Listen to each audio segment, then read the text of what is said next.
আরেকটা কথা, অনেকের মধ্যে ধোকায় পড়ছেন, জোটেছিলাম ইসলামী আন্দোলন ওইটা করছে সেইটা সব ইসলামের জন্য করছে, ইসলামের জন্য ছিল, ইসলাম নাই সেখানে নাই, কথা ক্লিয়ার? কি কথা ঠিক আছে ইনশাআল্লাহ? মার্কাটা কি? মুসলিম হিন্দুর, ধনী গরিবের, পুরুষ মহিলার, সবার মার্কা, শান্তির মার্কা, সবার মার্কা, ইসলামের মার্কা, শরিয়াতের মার্কা, বিজয়ের মার্কা।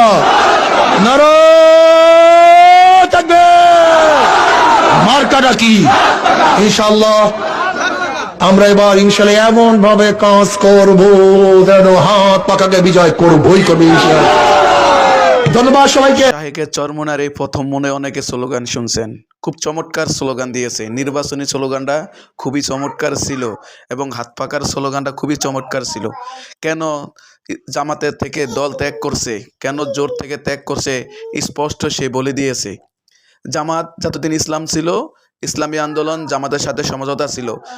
জামাত ইসলাম থেকে বের হয়ে গেছে, ইসলামী আন্দোলনও জামাত থেকে বের হয়ে গেছে। এই কারণে ইসলামী আন্দোলন এককভাবে নির্বাচন করতেছে। এখানে না বুঝার কিছুই নেই। ইসলামী আন্দোলন বাংলাদেশ রাজনীতি করে দেশ ও মানবতা ইসলামের জন্য। যারা ইসলামের পক্ষে থাকবে তাদের পক্ষে ইসলামী আন্দোলন থাকবে, যারা ইসলামের পক্ষে থাকবে না, ইসলামী আন্দোলন তাদের পক্ষে থাকবে না, তাদের সাথে কোনো সমঝোতা করবে না।